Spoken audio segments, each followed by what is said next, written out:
Okay, let me check this. All right, all right, all right. We are live. All right, everyone. Welcome to episode 711 of the Black Brain Trust. This is Black Business Talk. Co-ops, consortiums, trade groups, and Booker T. Washington's impact. So, um, this is gonna be a bit of a kind of a business deep dive in a sense, right? That kind of ties in past industrial um, ways to the current one, parallels, right, um, between them, and the type of business setups that were created to kind of create the commerce situation in terms of supply chain logistics, how we do business today. Um, all of this largely was born from a one man named Booker T. Washington. Okay, and so it was the model with which Black Wall Street was able to pop off. Um, it's not only that; it's what your current uh, United States Chamber of Commerce uses, your state Chamber of Commerce's, your municipal Chamber of Commerce's, private Chamber of Commerce's, all of this stuff, right? And so there's also a collective component when you're looking at co-ops, consortiums, and trade groups, right? It's bargaining power, basically, right? Leveraging. So want to kind of cover what all of these things are, but what I typically have a habit of doing, I just jump right into shit and just start blabbering, and I don't do this. Jesus, how rude of me. Everyone. Oops, wait a minute. Let me do this. Welcome, everyone. Okay. It's not cool to not welcome people. And then let's do this. Press if everything sounds okay. The number for today is 82. If everything sounds cool, the little musica in the background sounds cool. Uh, please press 82.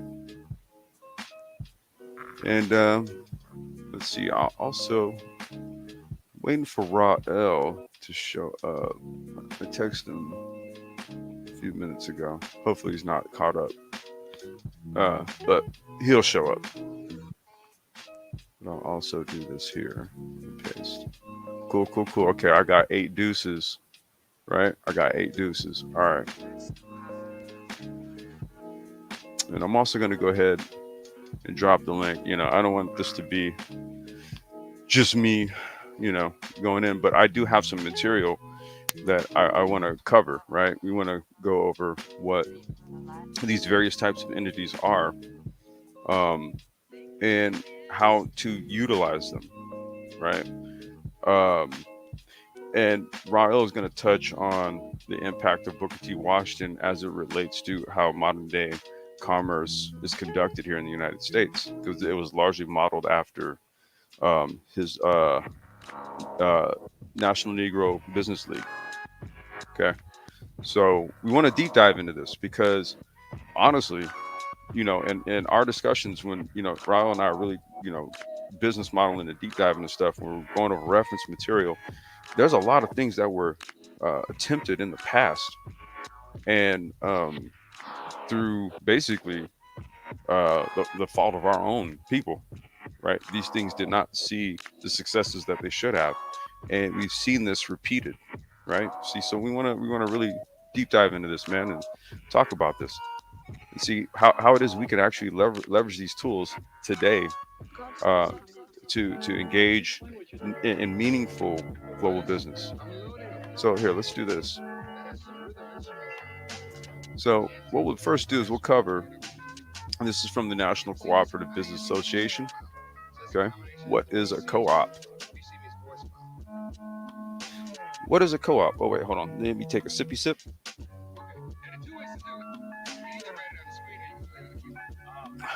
What is a co-op? Who owns a business determines the type of entity it is. When an individual owns and operates a company, it is often a sole proprietorship. When two or more people own a company, it's often a partnership. A company can incorporate, forming a corporate. A company can incorporate, forming a corporation that is owned by fewer than 100 people, an S corp, or hundreds or even thousands of people, a C corp. When the people who use the products and services a company has to offer own and operate the company, it's known as a cooperative. So I'm going to say that again. The people who use the products and services a company has to offer and own the company is known as a cooperative. Aside from the ownership structure, there are a few other distinct features that set cooperatives apart from other types of business. Let's see here. Go over right here. How does a cooperative work?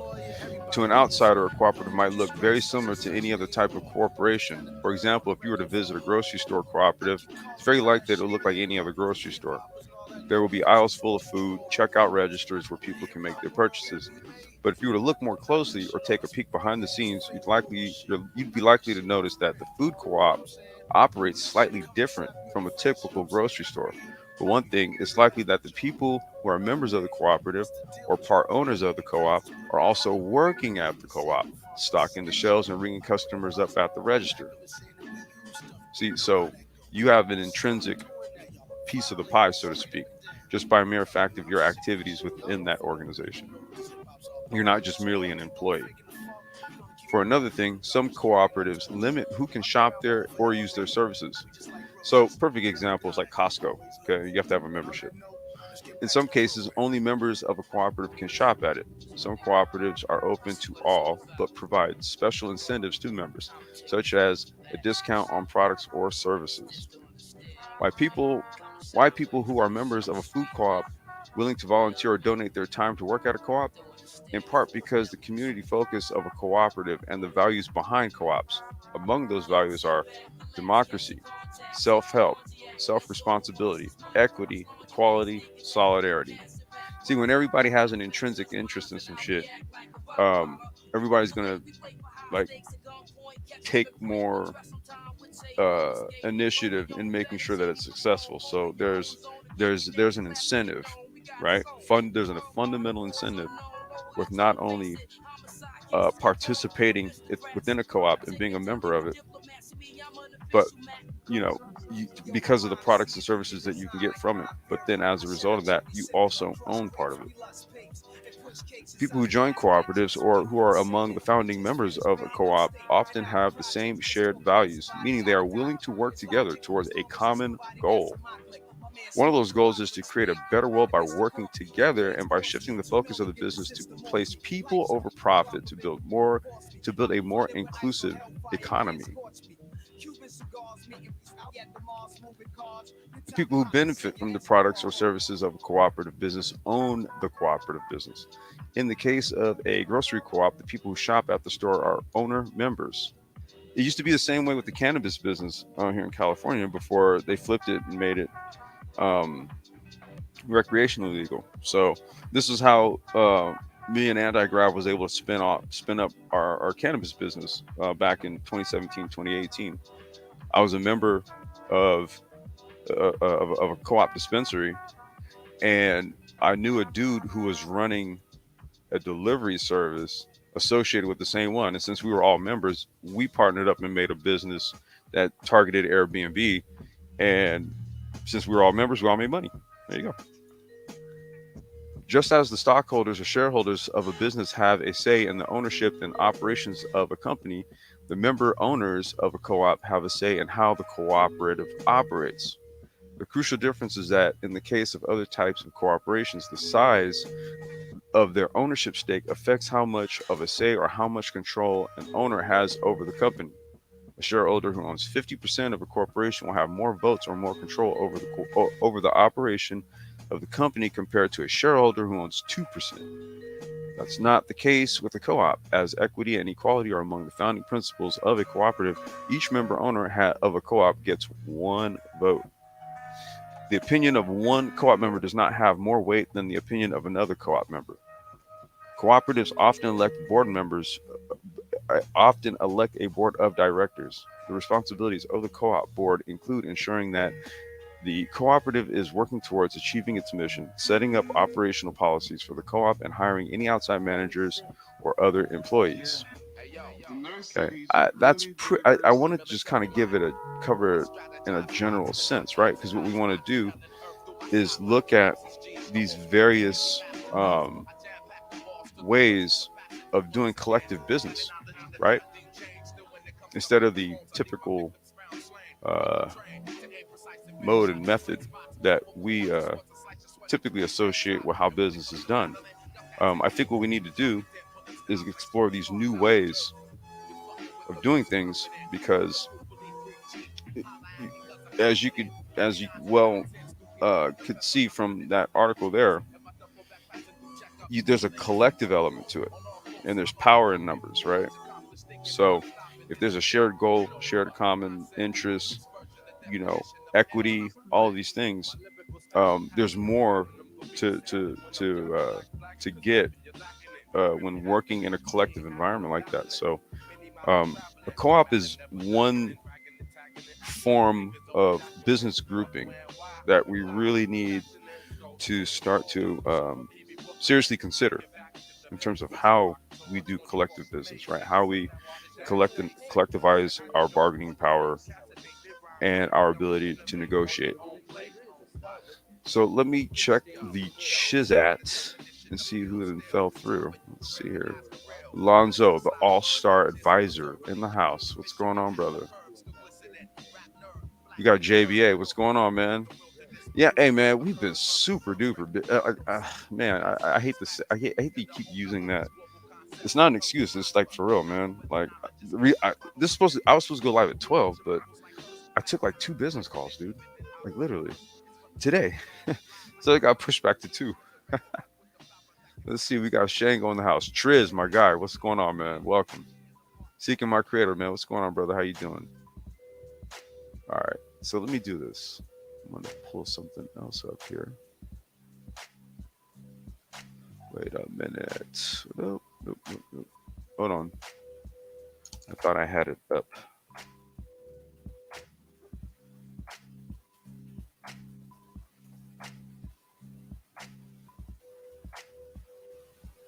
All right. So,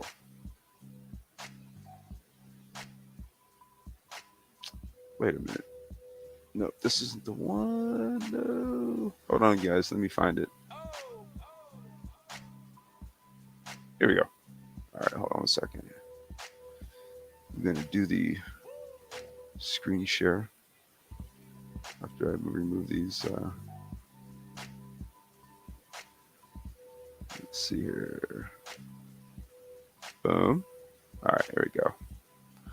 What is a business consortium?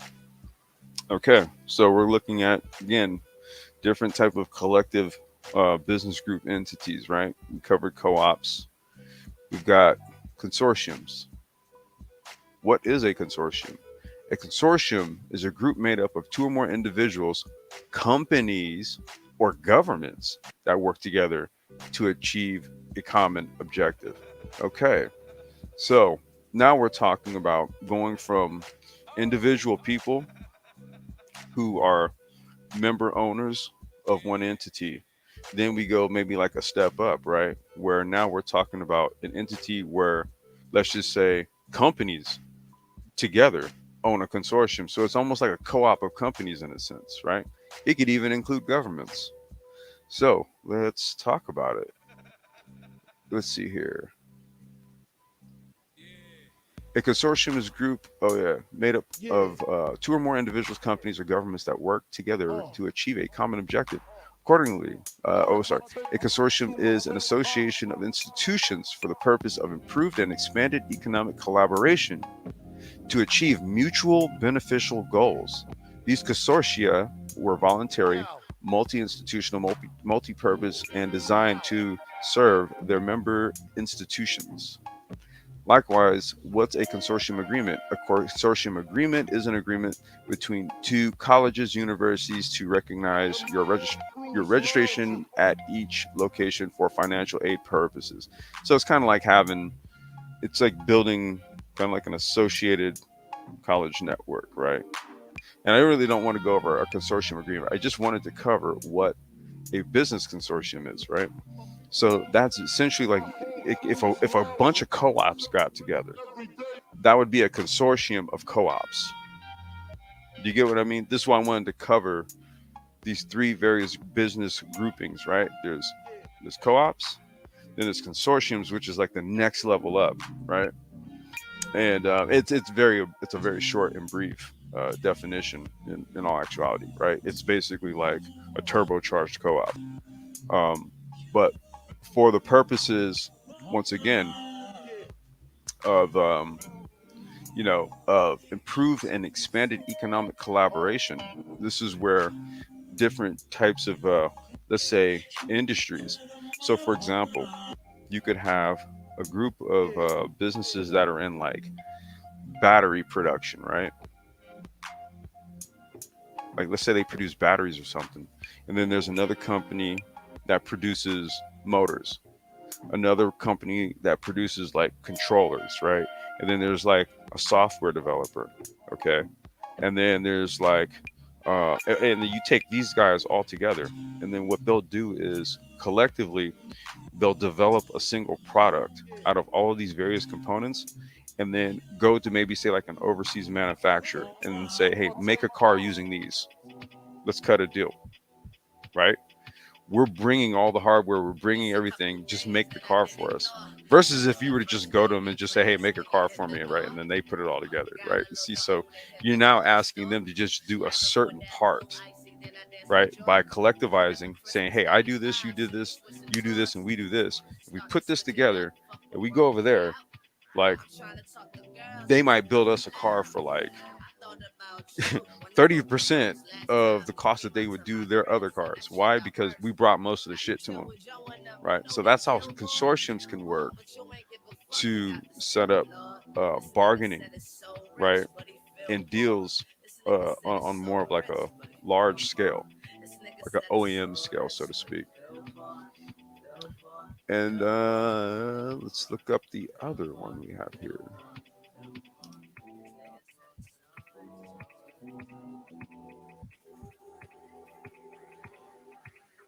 Here we go. This is from Wiki. Oh, you know what? Shit. Let me do this before I do that. Forgot to get you the link. Want to make sure you have the link to these. So you can always go back and reference them. All right. And then we're going to do this. Trade groups, trade associations. A trade association, also known as an industry trade group, business association, sector association, or industry body, is an organization founded and funded by businesses that operate in a specific industry. An industry trade association participates in public relations activities such as advertising, education, publishing, lobbying, and political donations, but its focus is collaboration between companies.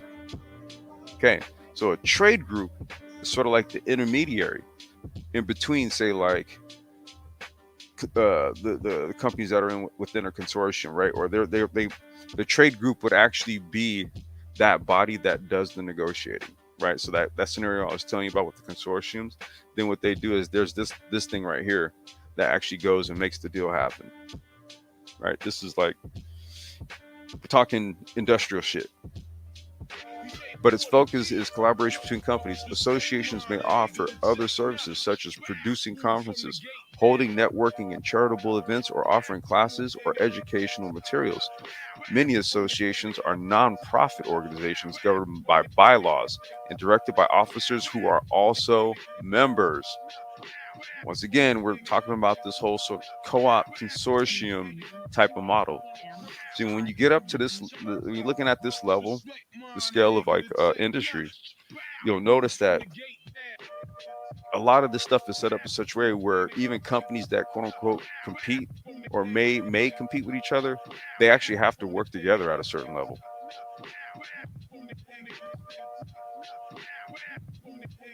In countries with social market economy, the role of trade associations is often taken by employers' organizations, which also take a role in social dialogue. One of the primary purposes of trade groups, particularly in the United States, is to attempt to influence public policy in a direction favorable to the group's members, i.e., like, when tech companies, um, lobby, they lobby their politicians to like pass all these like crazy laws that allow for like intrusion in private information and data and all that kind of shit, kind of like that. It could take the form of contributions to the campaigns of political candidates and parties through political action committees, PACs, contributions to issue campaigns not tied to a candidate or party, and lobbying legislators to support or oppose particular legislation. In addition, trade groups attempt to influence the activities of regulatory bodies. Notice they said attempt, right? You know what I mean? So, kind of like wink, wink, and nudging the SEC to like loosen the regs on like crypto, for example, or some shit like that. In the United States, direct contributions by PACs to candidates are required to be disclosed by the Federal Election Commission or state and local election overseers are wait or state and local election overseers are considered public information and have registration requirements for lobbyists. Even so, it can sometimes be difficult to trace funding for issue and non-electoral campaigns. So, in a brief, right? That's what a trade group is. Okay, and these are once again all collectivized mechanisms to do business on a large scale. Okay, let me post the link.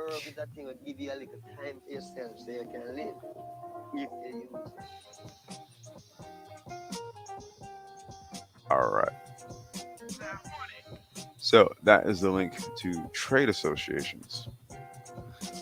Now, man, let me check my phone, man. Shit. Right, man, you around, dude? What's up? Where you at, man? Okay, you say about to pull up. Okay, all right, cool, cool, cool. All right, he about to pull up in a minute. All right, because like basically, he's gonna cover the next piece to this, right?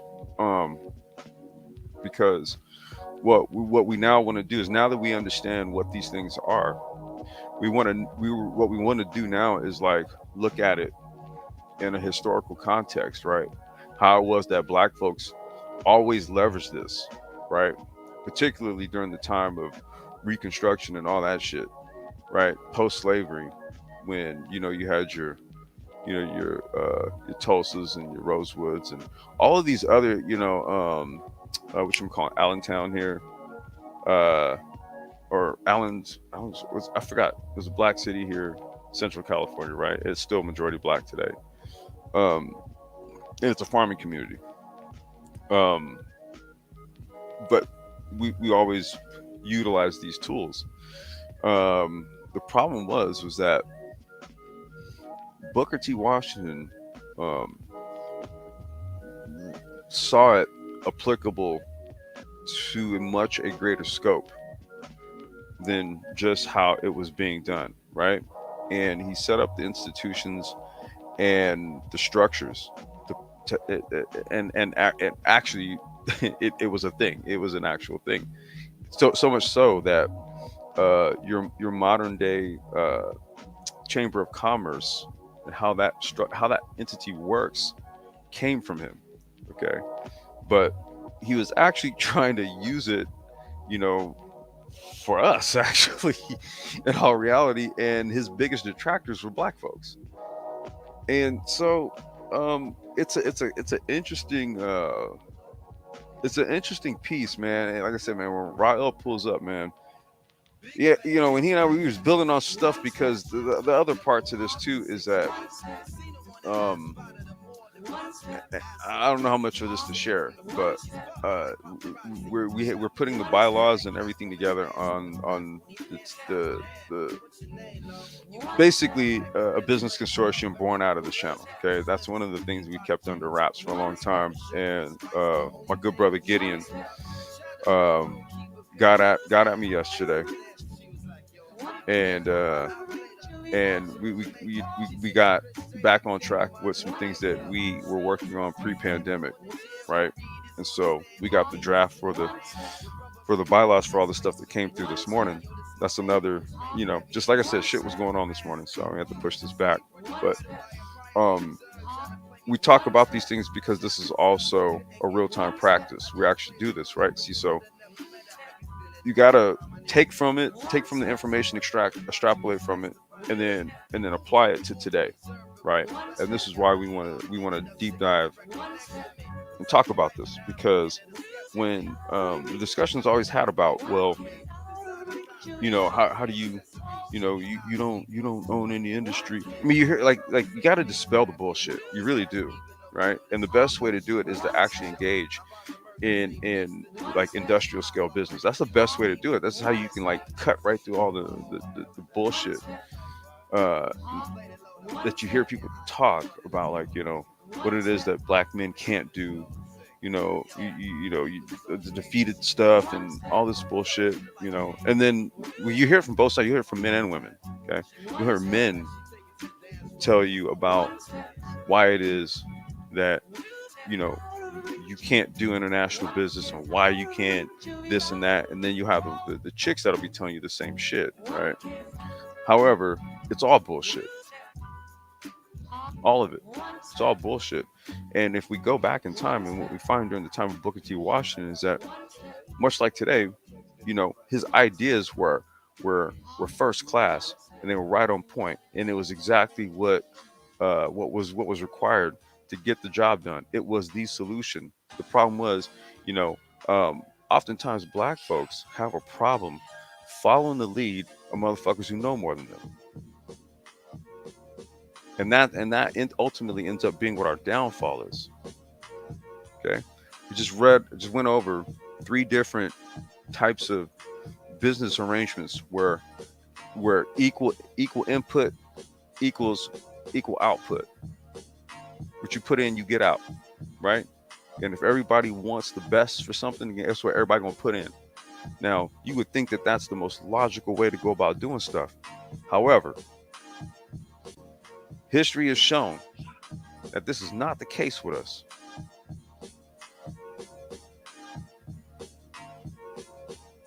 Yo, Peace, man. what's good with you? Good, man. That's it. Is it sound too loud, bro? No, it's good. It's Good. good. I just throw some slaps on for this one, bro. Yeah, man. The more you peel back the layers, man, the more Black history gets uglier. Um, Especially when you take into consideration that the common trope about Black men is that we don't actually build anything. Um, but what we can,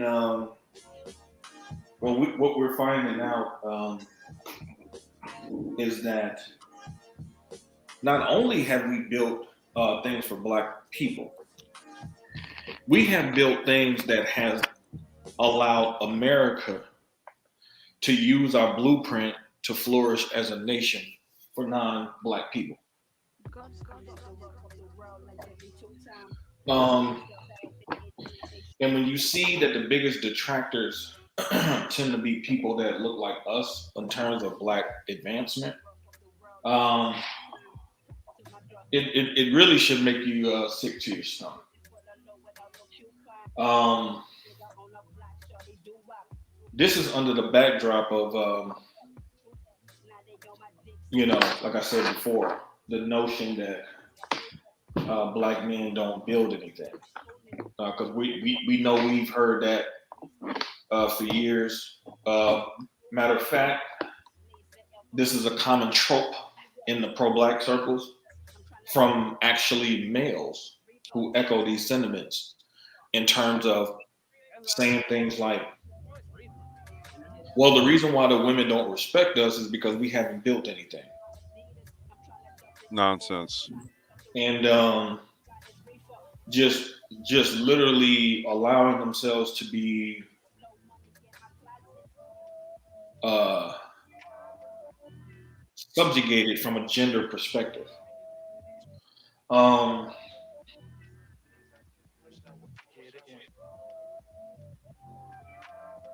Now, there are two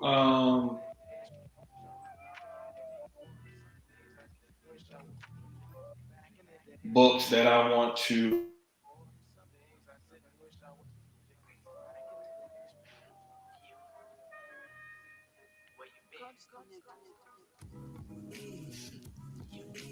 Uh oh. Rob, did you drop out, bro?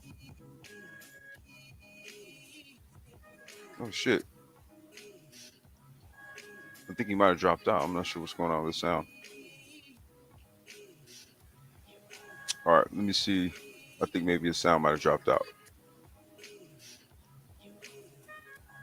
Yeah. Okay. He'll come back up. Let me post the link for him again.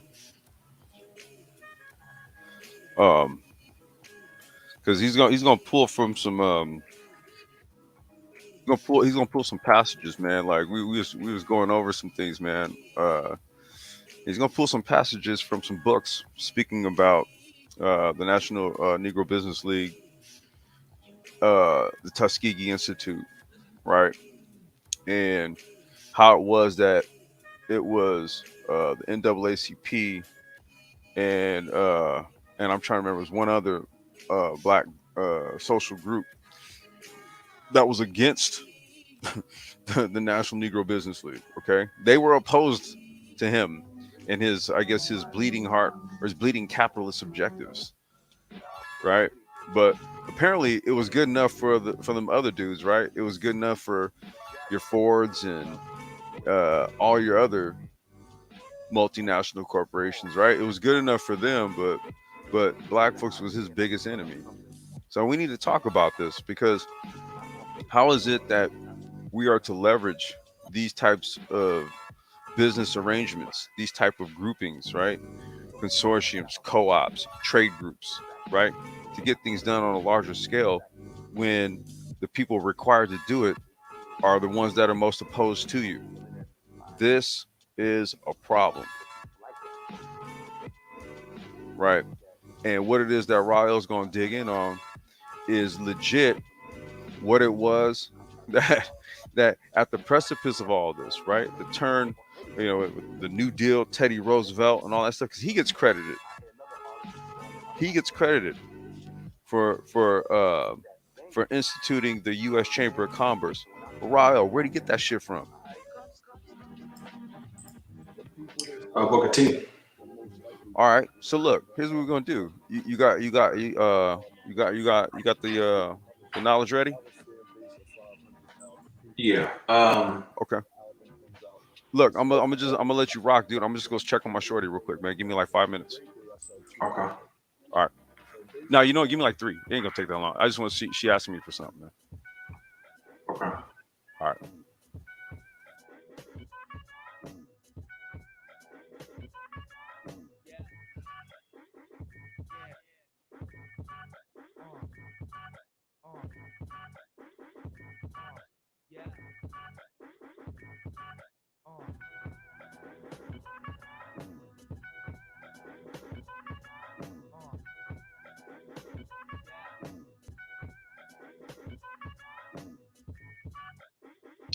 Um.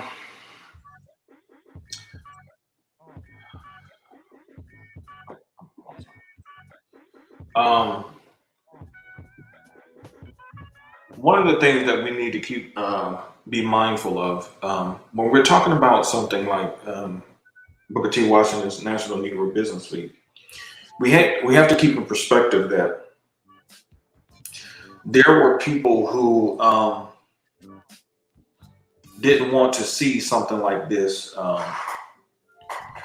manifest itself. So there were people who actively worked to make sure something like this wasn't successful. So a lot of times when we look at the history of things, a lot of times as Black people, we focus on the things that didn't work, what didn't get accomplished. And so what we have to understand is that one of the primary reasons why things didn't always work to the zenith, to the apex of what people had set out to do, was because there was active opposition to them doing it, who were in strategic positions to stop the overall advancement of the particular endeavor. By all accounts, the National Negro Business League was a success, though.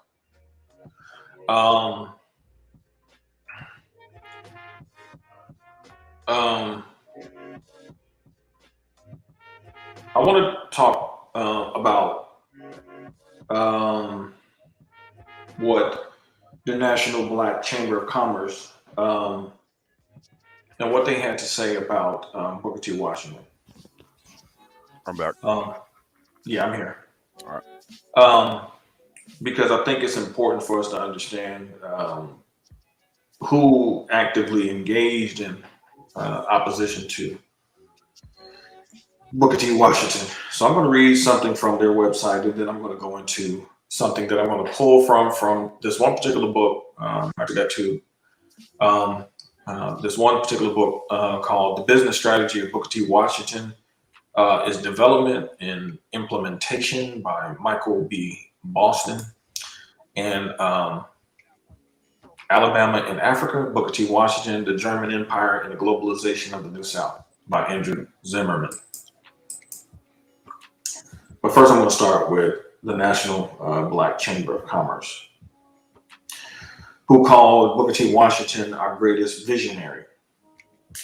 Dr. John Henry Clark himself said that he believed that Booker T. Washington was our greatest leader.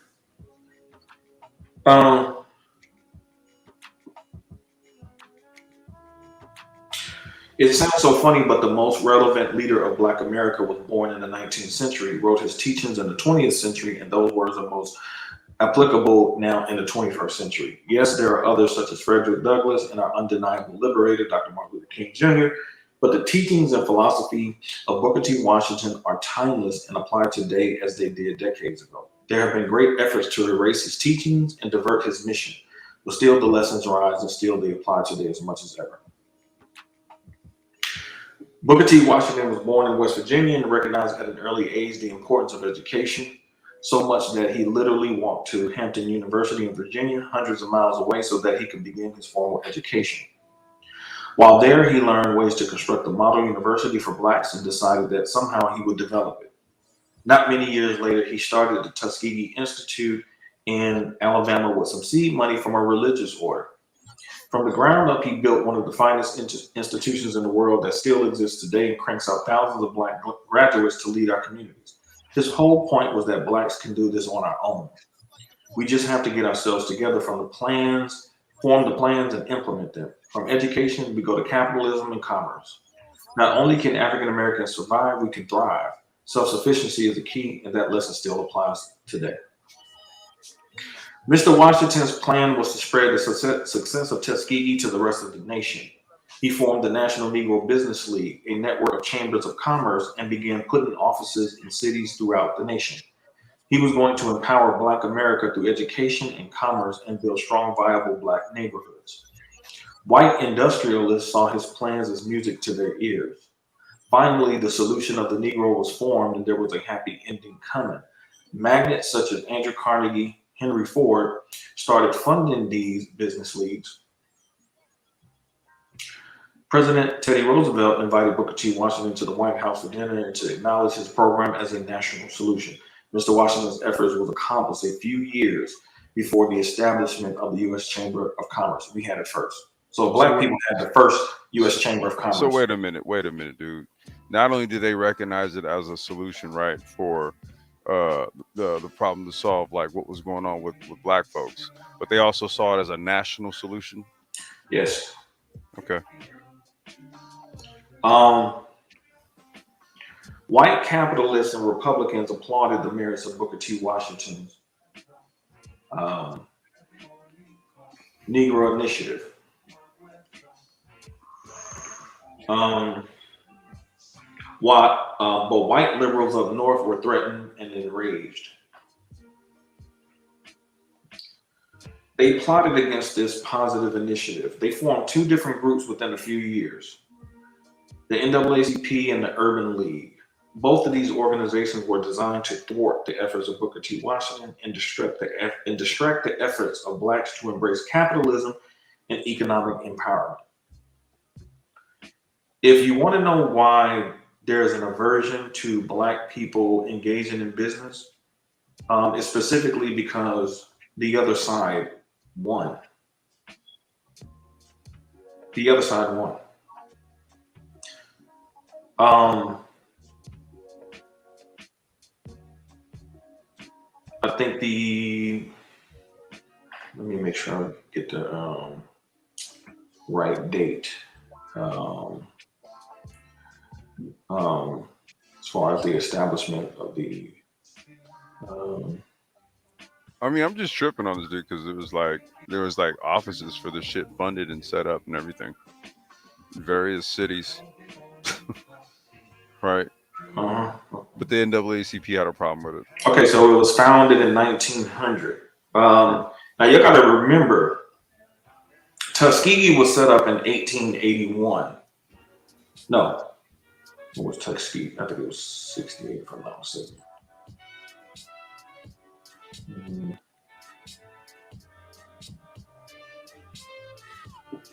Tuskegee. Tuskegee was set up, I think, This is I think that was 68. I just want to get the dates right. that was 1881, dude. Okay, 1881. So Tuskegee was set up in 1881, um, and 19 years later, the National Negro Business League was set up. So that just gives you an understanding of what was taking place. So Booker T. Washington set up, and this is some phenomenal shit. Go into it, man. He set up a school that was built to train black men in skills that they were going to need in that environment. So he had the foresight to know that it was going to be needed.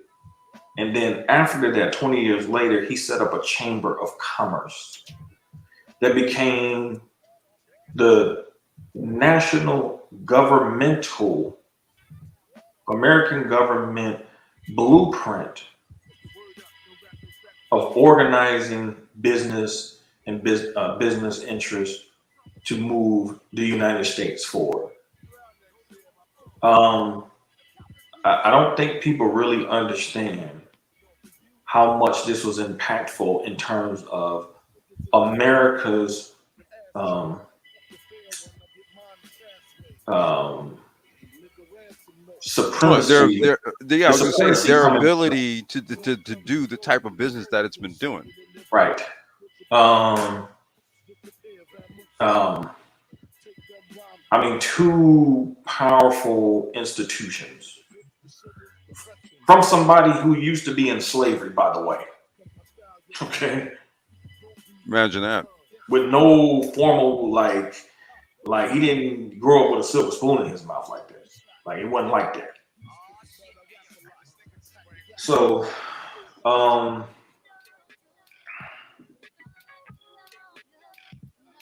I want to finish this part from the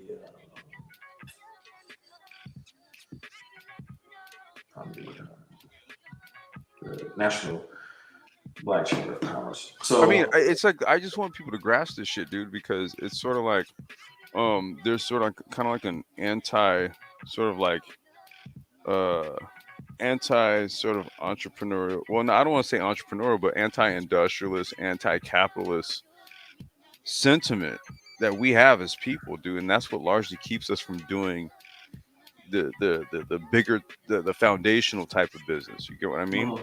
Right? But in all reality, in all aspects, when we really dig into it, the whole mode and mechanism of how this country does it came from a black man. So it's like, what the fuck are we doing here? Now, um, now this is from the Black Chamber of Commerce. This is what they're saying. This is what they said. The NAACP hired W.E.B. Du Bois to debate and to go face to face against Mr. Washington wherever and Yes. whenever the opportunity presented itself. Many of the local Negro business leagues were destroyed and their business enclaves were burned down, such as Greenwood, Oklahoma, and Durham, North Carolina. Funny, the KKK and the Nouveau colored groups were working hand in hand. Hmm. Hmm. Hmm. It now the irony of this is that now black businesses, the idea of black businesses has become this idea like it's a new concept, like like it's almost trendy. Like, black businesses, as if black people never had the inclination to do business. Yeah, it's like the latest dance. Um, when you had groups that had black people in them who were actively thwarting Booker T. Washington's strategy for black people. Mind you, one of the main reasons why Booker T. Washington instituted something like this was specifically because black people didn't have the governmental resources at their disposal like white people did to be able to engage in business effectively. So wait a minute. So since they didn't have that, you would have to kind of utilize tools or let's just say structures like co-ops and shit, right? Co-ops, right? Oh, okay. This is all You know, apropos. Yeah. and so um, many of your groups out here um, have started businesses. I think if I'm not mistaken, I think Trader Joe's started out as Yeah, a Trader. co-op. No, no, and it still is, because Yeah, what it is, it's all, dude. Literally in the area where I live, right? Everything that goes to Trader Joe's is grown here. It's right. actually all grown out here. A lot of these farmers, literally, like where I live at, dude, they all contribute, right? And it all goes to Azusa, California. Mm. Okay, there is a processing plant, so all the shit from Central Cal, all these farmers and all these people that make all this stuff and these food processors and all that stuff that you get, that's all branded Trader Joe's. Okay, it's literally made in Central Cal, and then it goes to a processing plant in Azusa, and it's processing, and they all distro it out from there. Trader Joe's works the same way. Mm. Well, I think what they've done is they've kind of expanded that out, obviously, because now you have Trader Joe's across the United States, right? Right. But that's how it started out. It's just basically all these farmers out here in Central Cal, man. You know, he had Farmers Association. He had There, let's Merchants let's let's go there. Association. Um, and we're going to dig into this because I think it's really um, what we need to really understand is that this fight that took place between Booker T and Du Bois. Even myself, I even recently found out that Booker T. Washington offered Du Bois two opportunities, two chances to come teach at Tuskegee. I never knew that, which gives you a lot more perspective. It shows you the power of a capitalist over a theorist. A scholar or a social commentator. When you have people, I remember I remember when I was in undergrad and we were reading a lot of I was taking some pro black classes. And I read an article by a black woman who specific. It was so funny. I wish I could find this article. She said, you know your people are in trouble when majority of the leaders of your people are pastors. You're doomed. And it was just like, whoa. You're fucking doomed. Because a lot of our so-called scholars, they get reverence like pastors. Whereas the blue collar black men, and this is something that we have argued a lot about in these spaces. What we're realizing now is that this is historical. I've been saying this for some years in this space. Yep. That this fight has not been concluded. It has been one of the most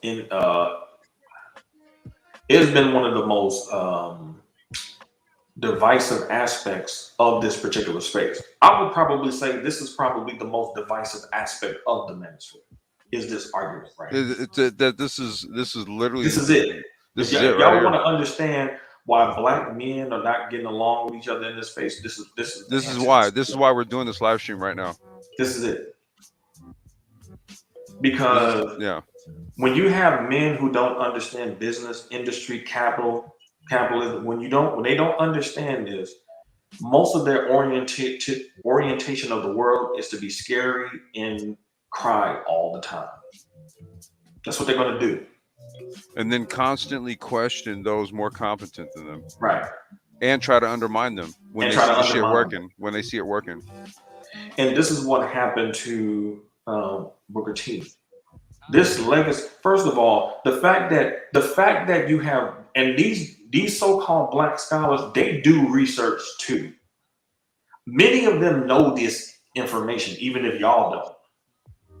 And the fact that they have allowed this information to just fall by the wayside. Why don't y'all know anything about the National Negro Business League?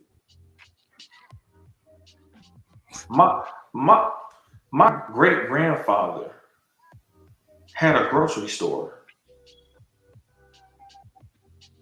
He moved in the way that Booker T. Washington was talking about. He moved in that way. A lot more of us did at the time. That's the reason why there was a need, right? That's why he saw that there was a need, because what we needed to do was collectivize the productivity of black men at the time, right? See, it's all. See, sometimes you could be doing your thing, I could be doing my thing, right? And a couple other individuals could be doing their thing, and then there's somebody who notices that and says, you know what? If we all got together, man, we could do X, Y, and Z, right? Hence the trade group. We were covering all these mechanisms. Okay, he saw the need for all of this shit. Right. And that him offering Du Bois the opportunity, because remember he brought George Washington Carver to Tuskegee, which was one of the best moves he ever made. Yeah. I mean, he was a wizard. He was a fucking botanist extraordinaire. Right. But it just shows you, remember when I talked about how one of my biggest issues with black men is that when they see competent black men in something that's more competent than they are, instead of them getting on code and following him, they spend a lot of their time trying to antagonize him and be a detractor to him. Now, this to me was a prime example of that. He rather link up with some white folks than come up under the leadership of Booker T. Washington. That was the boy. He offered him the position twice. You and I we have heard males in these spaces talk about how they don't want to work with the likes of people like us because they don't like us. It's not that they don't like us. They don't That's like us. that's not what it is. It has nothing to do with like. And at the end of the day, these are same fools that don't like they white manager on their job, and they'll still go bust their ass and go work their job. So this ain't about like. And Or that's you a know what? that's Even a, if you know what, dude. Even if it is, man. hold on. That's Okay. a female. That's a female Yeah. centered I was argument. okay. Here we go. Here we go. This is a female centered I argument. was about to go there. So what they do not like, and this has nothing to do with us because we didn't raise them in their family. We don't have anything to do with it. What the issue what they really have is that most of them have been raised in environments where their masculinity was taken from them. And now they have to see somebody who looks like them, who represents masculinity, who has the authority, who has the acumen. And while simultaneously being involved in it, is trying to bring them along. Booker T. Washington was in business, but he was also trying to bring black businesses along to make them more successful. He That's wasn't saying, why. That's why he found that there was a need, right, for a business league. That's why he saw there was a need for these other ancillary mechanisms, right, to tie it all together, to make it run efficiently. It's not just hey, you sell, I buy. No, you already know, bro. There's way more to this shit. right. So, um, so there's some things I want to hit from this particular the business strategy of Booker Hmm. T. Washington is development and implementation. Hmm. Um,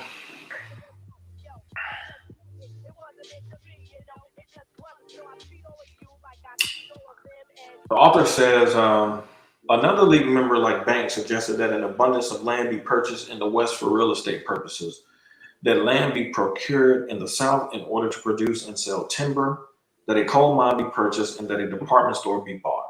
These potential ventures were not only to be league directed, but act as a source of employment for the African American masses.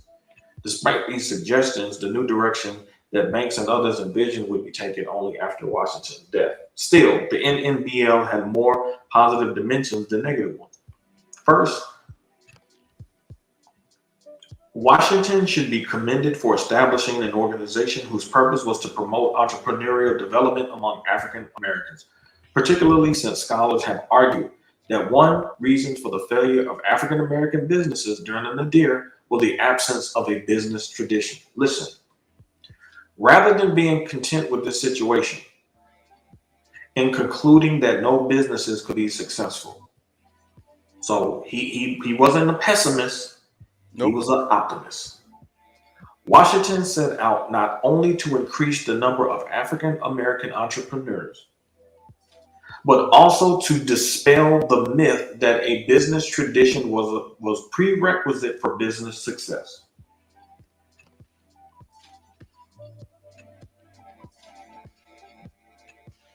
Say that again, bro.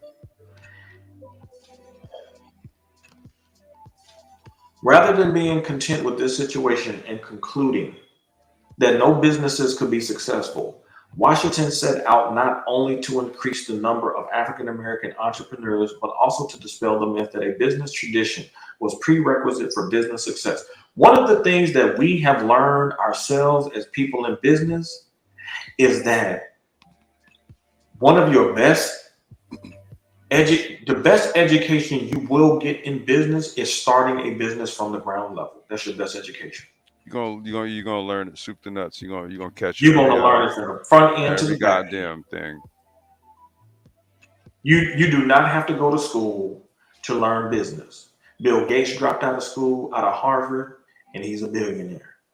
Steve Jobs, I think he dropped out of Stanford, didn't he?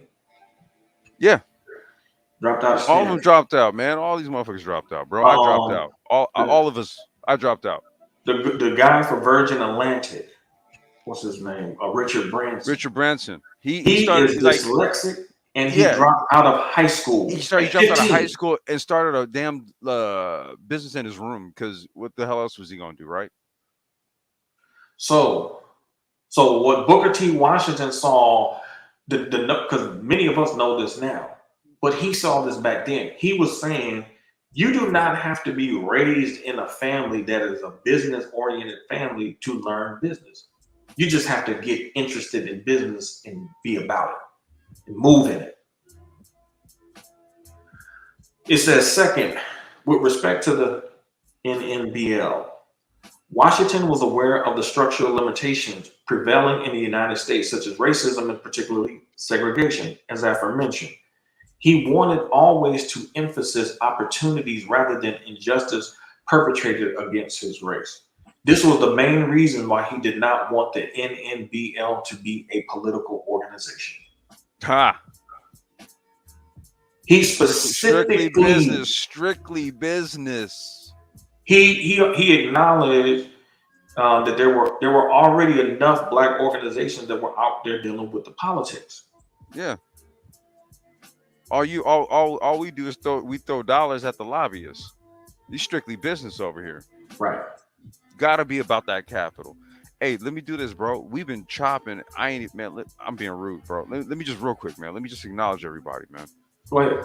All right. Let's see here. I got her. Okay. Adele, what's going on, bro? Peace. Hey, real quick. Hey, Adele, I peeped your channel, man. I've been peeping your content, bro. Like, let's chop on that.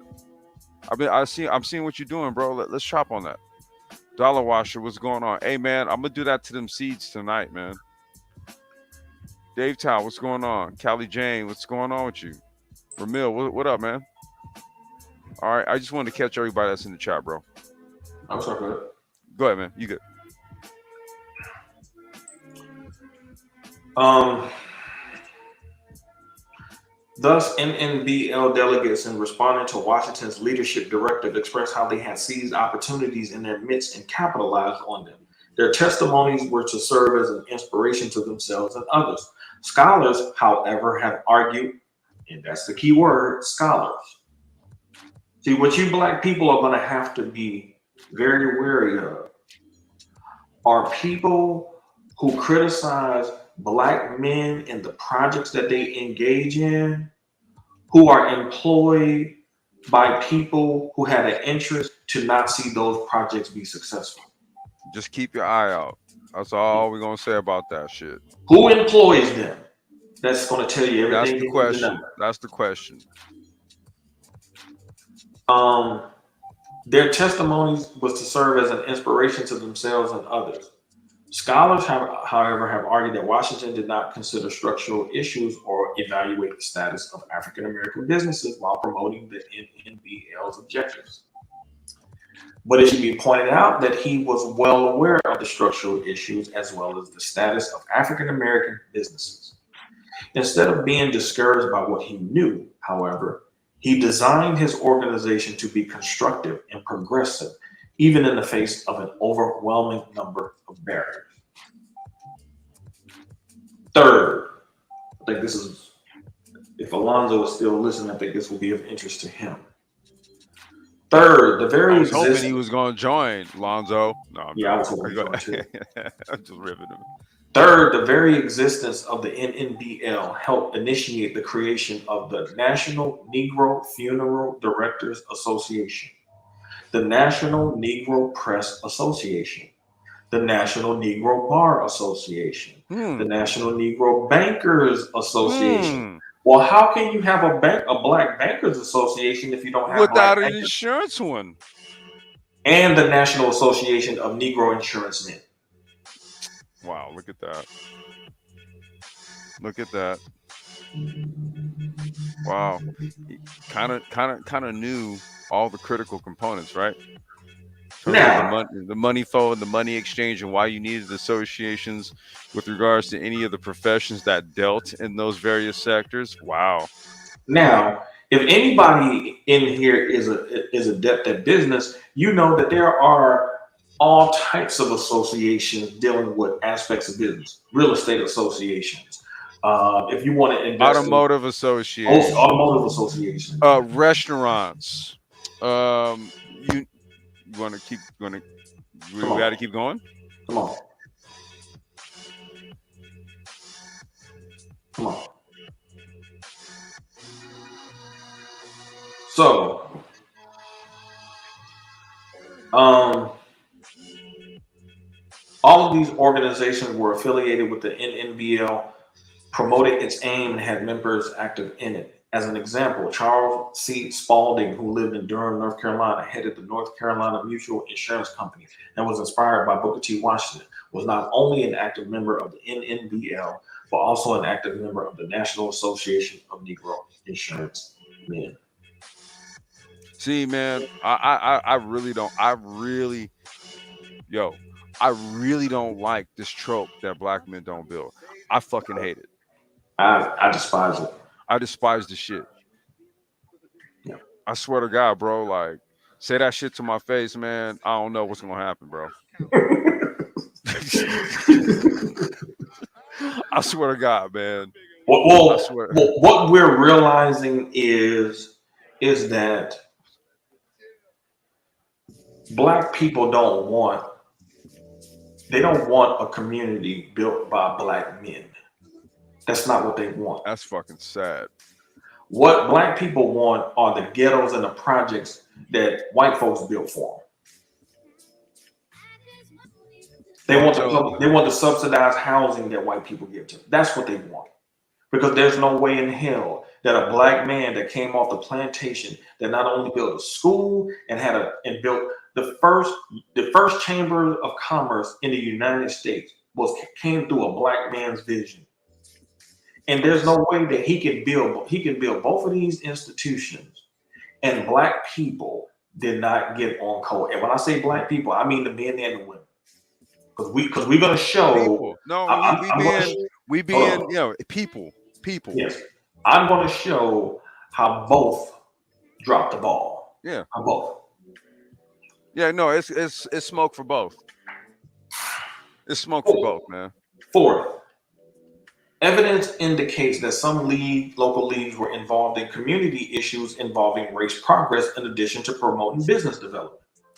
So once again, there's this notion from scholars who have been lying under the guise of putting forth scholarship, the notion that Booker T. Washington was just laying down accepting racism.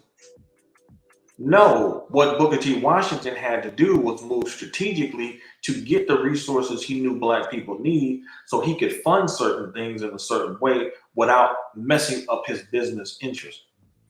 You know, like how a lot of people do in America when they put money in PACs and you don't know whose money's in there. You don't but know they who. reflect some shit. You The don't white know people who do money that, in there.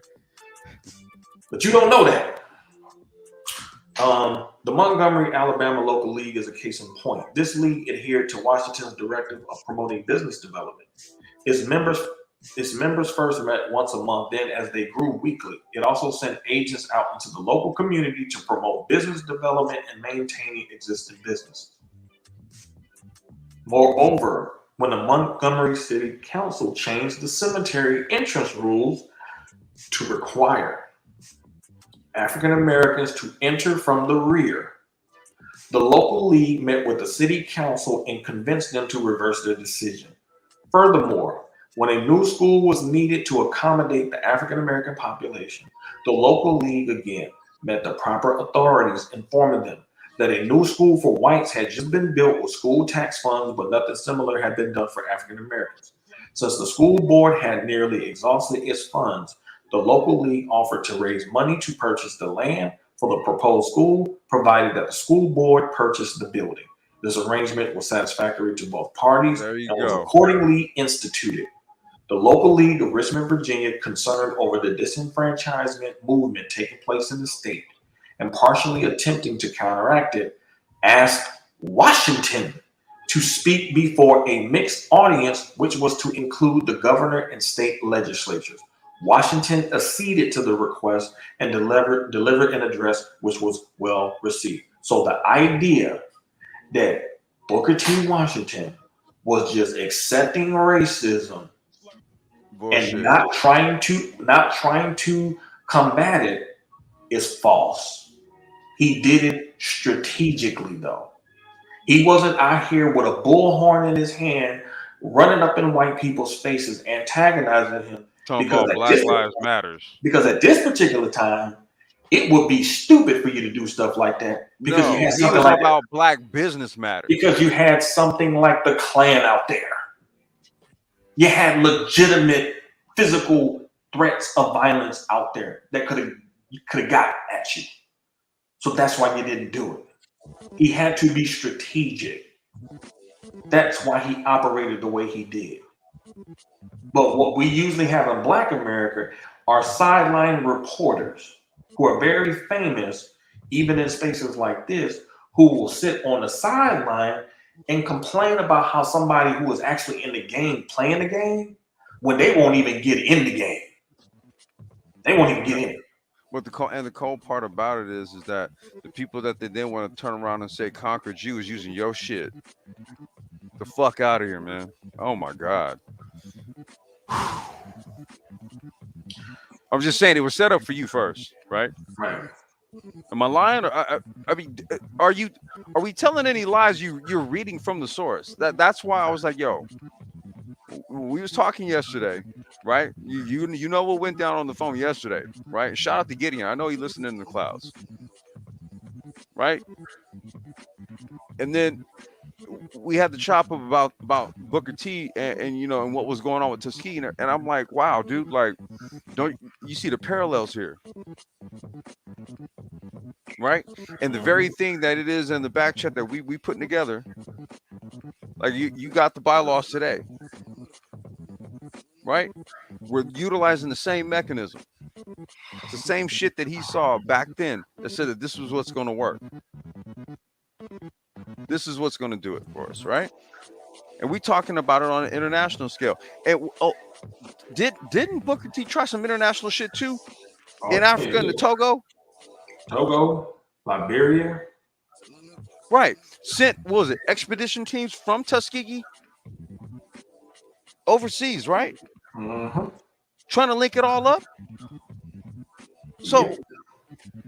it's funny, you know, as if we over here on the Brain Trust and others that think like us, right, as if we're in some pie in the sky, off the wall type shit, right? But what we're trying to do is actually what Booker T was trying to do, which ended up being what the United States government uses today to do their shit. I'm gonna let that one marinate. Mm.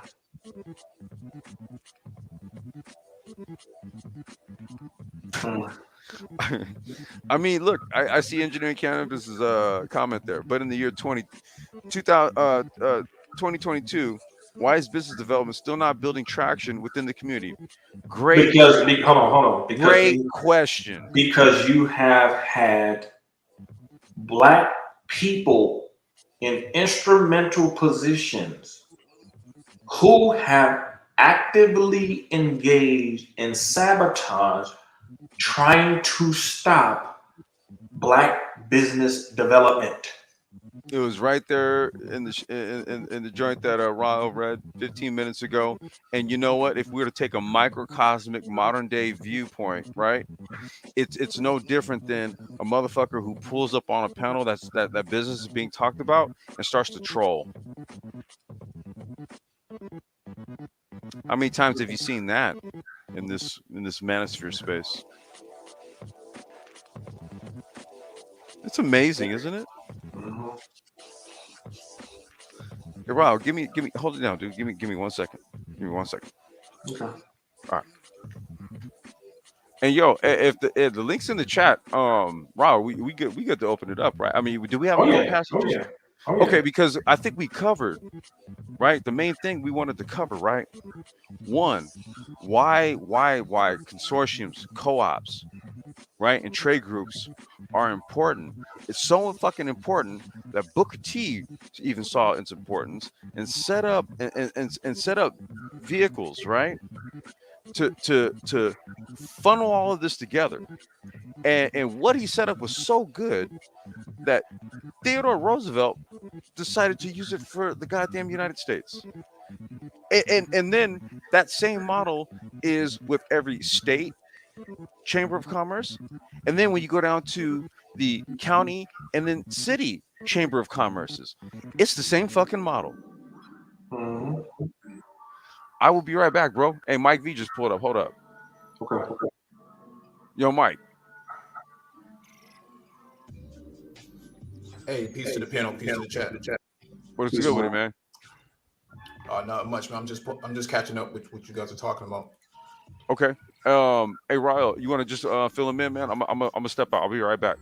Yeah, Mike, we're talking about Booker T. Washington and his impact in terms of building Tuskegee and also more specifically the National Negro Business League and what was it set up for, and who were some of the people instrumental in trying to help thwart his endeavor in terms of, in effect, designing the first chamber of commerce in the United States that Teddy Roosevelt used as a blueprint to set up the U.S. Chamber of Commerce. Yep, this is true. And now you have the greater, well, I shouldn't say the greater, but the the Black Chamber of Commerce, as well as every other state has their own sort of Black Chamber of Commerce set up. Mhm. You have other variations of it too, but now you have the U.S. Africa economic business council as well now. So I think that's the name of it. So we know that this sort of initiative works. It's just a matter of how do we better put it into action and actually make it viable for economic development on the ground. And we're starting to see more traction now coming, at least at the academic level, from like an HBCU standpoint. We know that the administration has been given doling out a lot of money for projects now. So now you're seeing more STEM projects come out of funding, but we have to actually make it work outside of the academic setting as well, so that it works for more scalable businesses from the small, medium businesses standpoint. Yeah, one of the things that makes this such an important endeavor in terms of looking at the history of this is something. It's just a mindset that, like we're late to the party, but we're the ones who threw the party in the first place. Like, like the notion that a former slave could not only build a school, but also come up with the concept of a chamber of commerce, which specifically was set up because the fulfillment of the Freedmen's Bureau did not fully realize all the things that it was supposed to do for Black people, but also too the fact that because it didn't, Black people were not going to be able to go to the government, and just get resources like that. Which is ironic now because the only some of the resources that Black people have been historically been able to get consistently from the state has been in the form of the welfare state. So, but the fact that this came out of a necessity, a need, specifically to help advance the business interests of Black people, because what Booker T. Washington saw was that when he would travel, especially when he was traveling in the South, he saw many Black people actually engaging in business, and it gave him actually a source of pride to see that Black people were actually engaging in business. So it kind of fueled him to try to say, okay, well, let me see what I can do to try to bridge these businesses together so we can pull, like from a co-op perspective, and then help each other advance in terms of advertising and things like that. So the word could get out, business practices, helping Black businesses design the best business practices for those time. I mean, you're talking about something that was very evolutionary coming from the Black perspective of that particular time. But to see that you have other Blacks who were actively engaged against him, while trying to put forth the notion that they were trying to help Black people, is something that we have seen in this space from dudes who will put forth this mindset that, hey, we're trying to help Black men. But when you see what their content is really centered around, their content is not centered around trying to help Black men. This content is centered around trying to help themselves individually. Yeah, absolutely. That's a very good point. And I think that Black people in this country come from a place, operate from a place of fear. If the idea didn't originate from them, I'm getting some feedback from somebody. Yeah, somebody has feedback.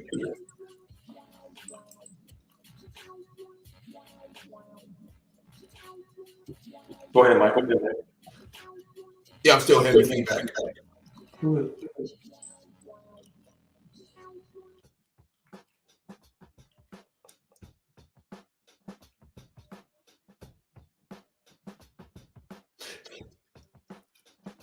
me see if it's me.